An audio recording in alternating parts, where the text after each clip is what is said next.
analyzer so that we can start. I want you to start realizing what you need.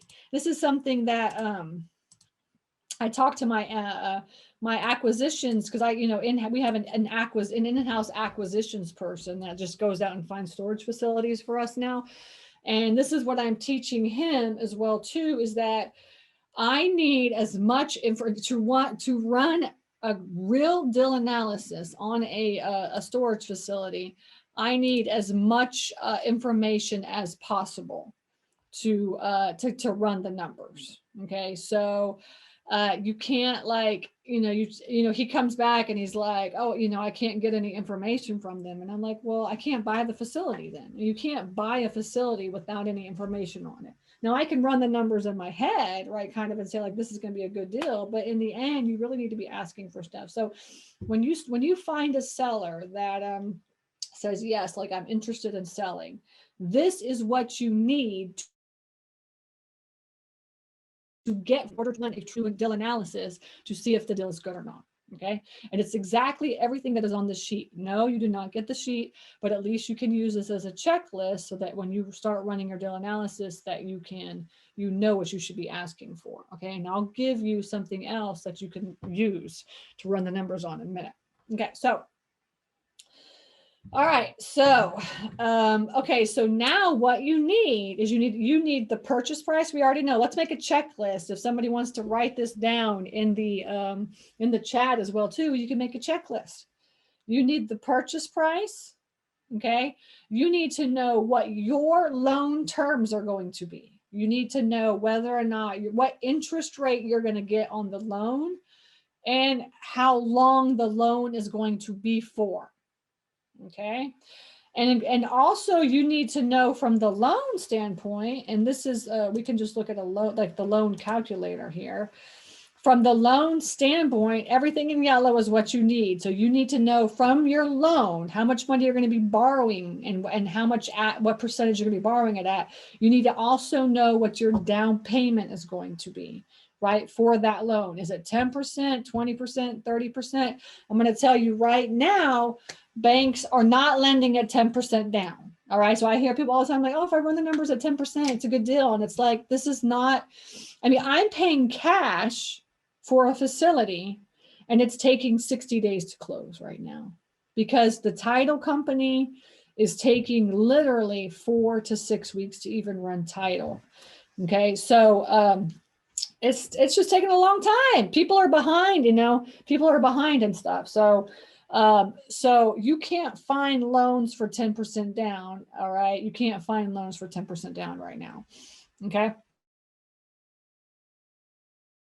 So your numbers 30% down if you're going to get a loan from a bank, or even more 30%. Or if you're going to use a hard money lender, like if it's a mismanaged property and you're going to use a hard money lender, then I would calculate that at 30% down.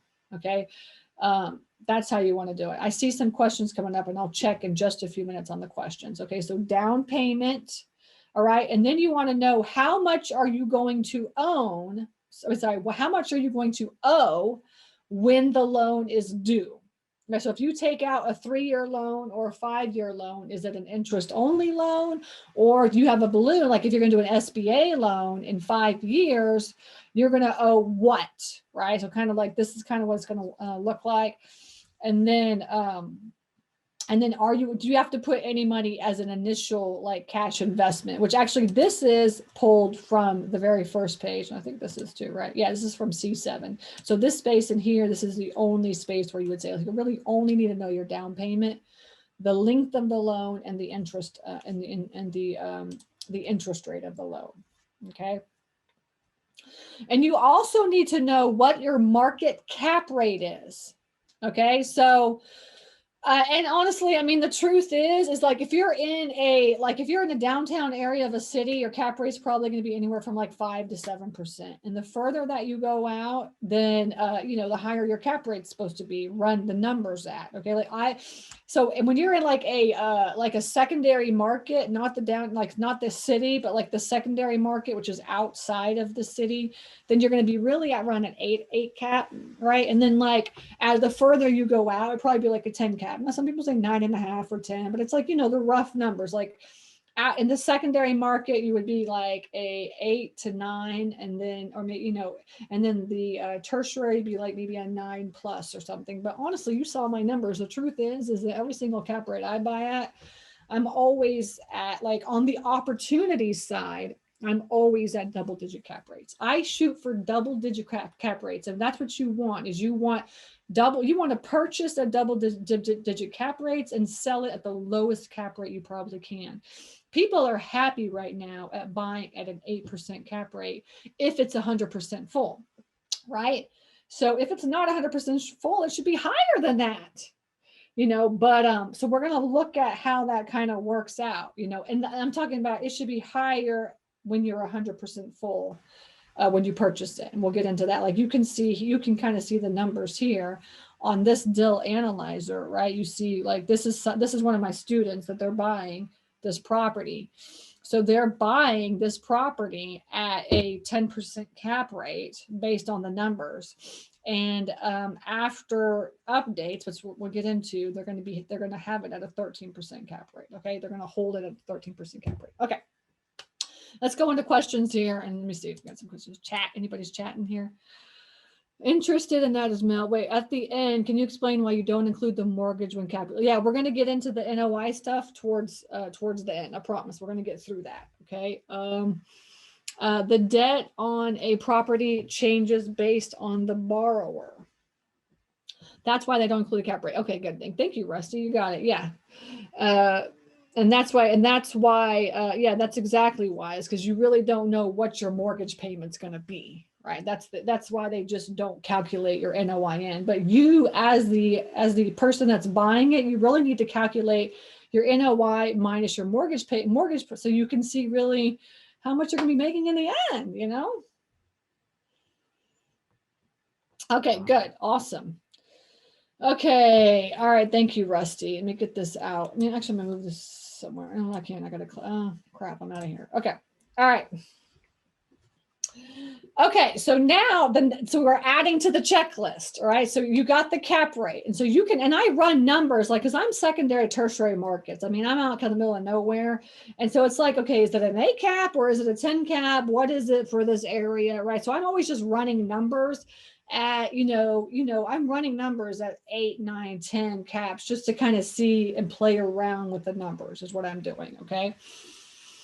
If that makes sense. Okay. So now where it says yearly, the next thing is your yearly receipts, which we call yearly receipts, is your annual income. It's the total annual income. So you need to ask the seller, what is the annual income? And get proof of that if you can, right? Now, the one that I'm buying, now I buy ones that, like, there's never any proof.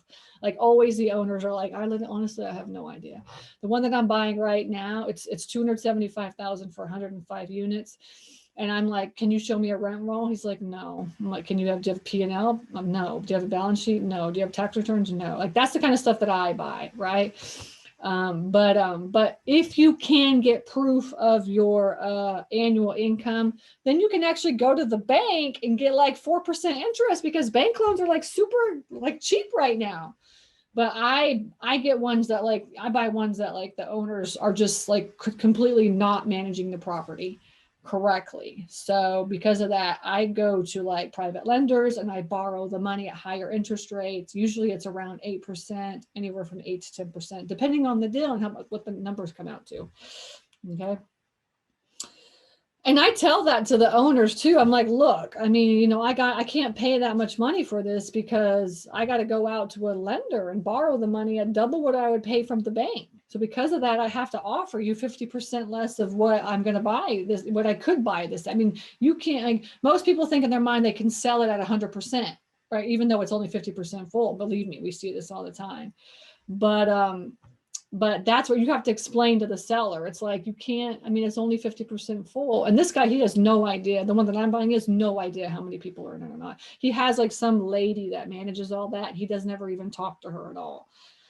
So, which those are out there. I'm telling you, they're out there.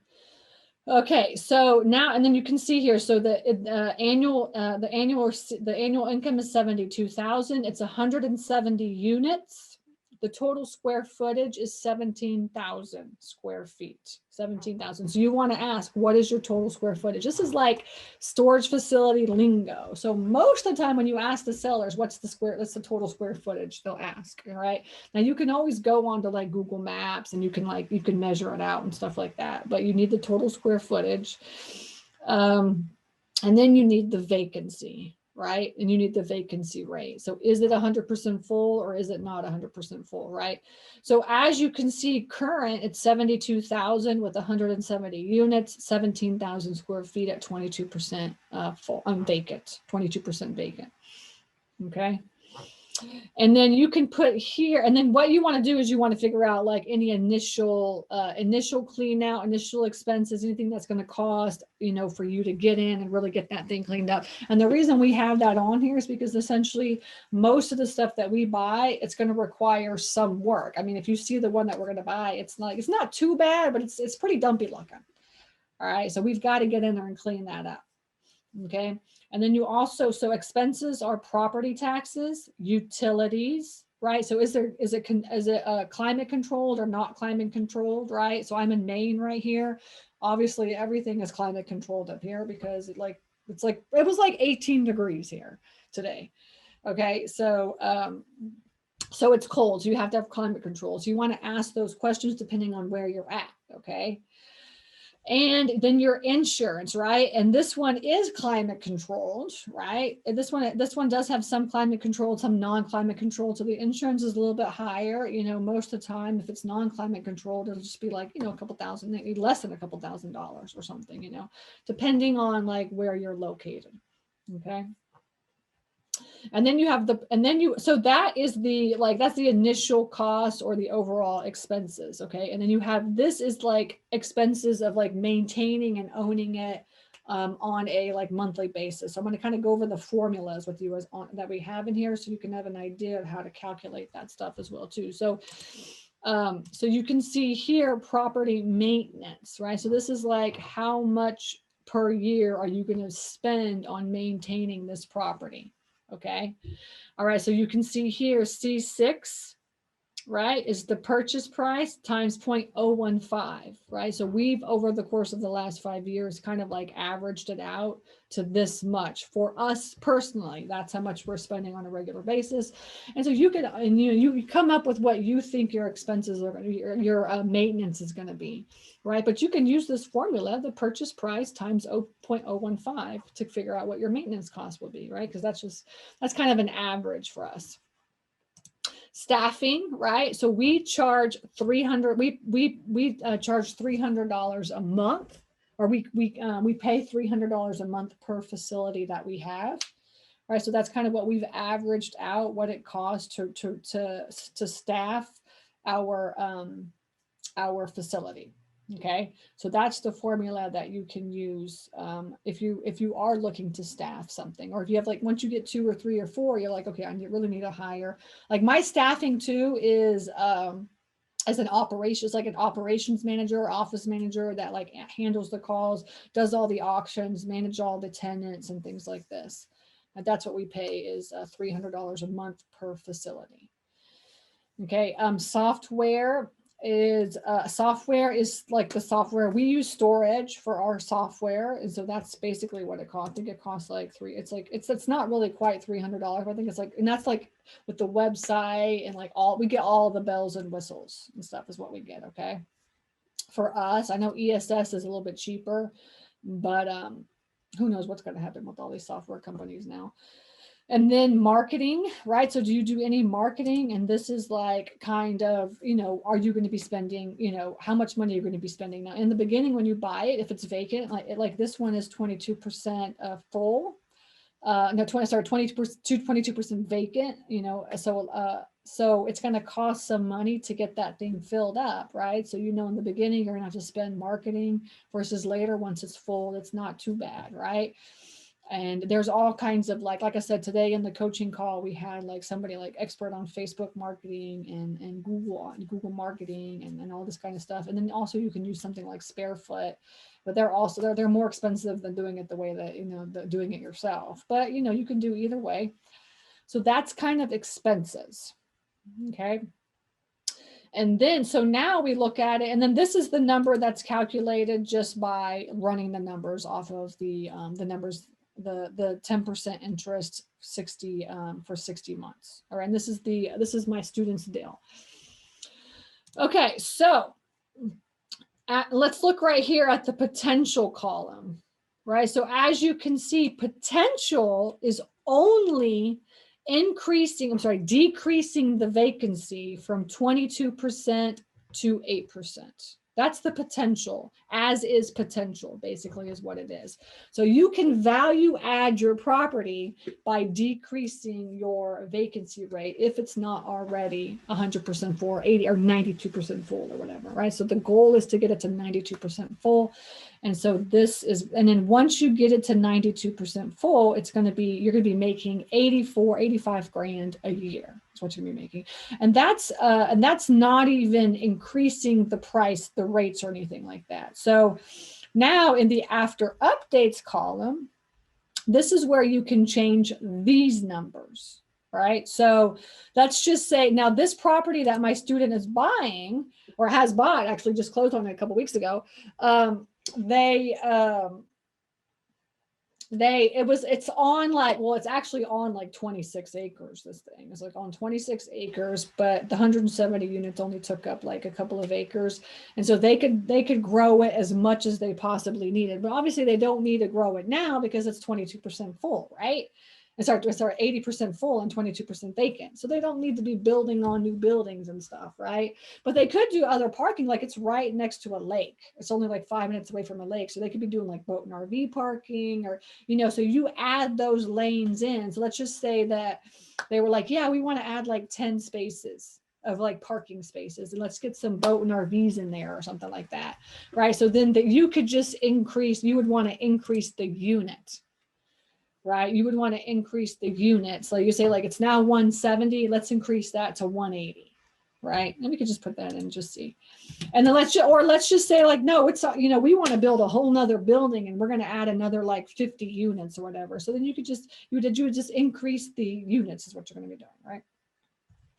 And then so then you would increase the total square footage. Now parking is not increasing the total square footage, right? So essentially you wouldn't have to increase that. But if you did add units or something, then you could just increase the total square footage. And then if you wanted to increase the average price per square foot. Now, let's ask everybody, how do you know how much you should be charging per square foot for your unit? How do you know what you should be charging? Anybody know?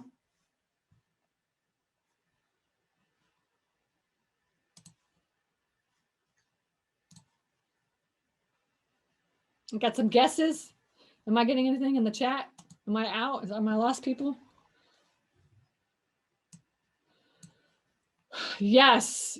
Call around and ask. Exactly. That's what you got to do. Now, if you were going to buy like a bigger facility, like if you're going to buy like $1 million plus facility, or even maybe like 800,000 plus or something, where you get like these bigger facilities, you could use a software called Radius. Has anybody heard of Radius? And Radius is it's a software that you pay for. You have to pay for it. And then you search, and what it does is it pulls up like all the competition in the area. But the thing is that it pulls off the rates from competitors' websites. That's what it pulls rates off of like storage facilities websites is what it does, right? So if you're in an area where like there ain't a lot of websites, or they're not online and stuff like this, like all the ones I buy, they're just not, like there's no websites. Like this one that I'm buying, there's no website or anything. So like to pull the competition in like kind of smaller areas, rural areas, Radius does not work. Okay. But if you're going into like bigger areas, like we're in Atlanta, so any of the suburbs of Atlanta, like you could definitely get competition from Radius. You just have to pay for it. All right. So Radius, you could always pull competition. We personally, we just pick up the phone and call everybody. We just say like, and then we add it into this sheet right here. This is like our competitor. This is where we add all of our competitors, right? So it's like, when you call your competitors, you want to ask them like, what size units do they have, right? And then you can put down the size units. And then, so then you want to get the price of each like unit plus, you know, their price of what they charge, right? So we have like this kind of master spreadsheet where we call around and we talk to everybody in the area and just get their prices. And we just pretend that they're we're a customer, and they kind of tell us, you know, we just get into it and just kind of tell us and stuff what they have available and how much each of them are. Okay, so that's kind of what we do. That's how we do it. Now, it's just that if you want like the like on Radius, most of the time, it's always like what the bigger facilities are charging. Okay. You know, so that's kind of the difference, is like, you know, if it's like in a smaller area, it's a little bit harder to do that. So we just, honestly, we've been just doing this for so long, we just pick up the phone and just call everybody around within like a couple miles radius is what we do. And then really it kind of just gets us to know who the competition is. I mean, that's really how it is. And we want to know, like, if we're going to buy this thing, is there any competition around, and who is it? Okay, so now you're going to call all the competition around, and you're going to tally it up, right? And you're going to come up with like the average price per square foot that like your competition is charging, right? So, you know, so let's just say that, like, you can see here that it's 45 cents. This particular deal that my student closed on, there's like no competition around, like within a 5-mile radius, there's nothing. And it's like in a very rural area. So like they're just not even going to increase the rates. They're just like, we're going to keep it as it is and just kind of play it by ear. So the only thing that you can see on this sheet, right, the only value add that they have is what to buying this property. What's the only value add that they have? If we put this back to the 170, right, to where it was, what's the value add that they have? Mm-hmm. Okay, now we're talking. Decreasing the vacancy, increasing in comp. You got it. Now y'all are getting it. Awesome. I love it. Awesome. Cool. Okay, good. So that's it, right? And then, but you can add units, you can add lanes for parking, right? You can increase the square footage, right? If you've got more land and want to build out. But as of right now, they're not going to do anything except for just get it. So really, the potential column is exactly the same column as the opportunity cost for them. Now, if they could increase this, let's just say that they could increase this to 0.50, let's just say, right? So then you can see how the numbers change. Okay. So now you basically have the formula here. So the as is value for this facility is around $430,000, and it's when you buy it at $420,000. Okay, it's a 10% cap rate. You don't have any equity, right? You're buying this thing as is, and that's it. You know, you're not going to have any equity, but it's still 10% cap rate. I mean, just for even buying it at 430 grand. I mean, that's 420 grand. That's a great deal, right? That's a 10 cap. And then the potential, right, is to increase the vacancy rate, right, to 8%, or decrease the vacancy rate. So then you can see the potential, it comes out to being worth $560,000, right? So that's how much extra money you're going to be making by just filling that sucker up, you know? And then, as you can see here, if they could maybe add some parking or increase the value, like let's just say they do add like 10 spots for parking, and they increase the price to 0.50 cents per square foot, right? Then you can see that it's worth worth 650 grand. And that's what the value add is worth. That's what it's worth in the long run. Okay. And so that's kind of how you play around with the numbers, right? And that is based off of all of these numbers in yellow. So you want to make a checklist, and you want to say, okay, these are the numbers that I need in order to run deal analysis. This is what I need to be getting from the seller in order to fill in the information that I need to run the deal analysis. Okay. Any questions on that? Got some questions. Market to the folks who use the nearby lake. Exactly. Parking. Okay, good. Okay. Okay, so now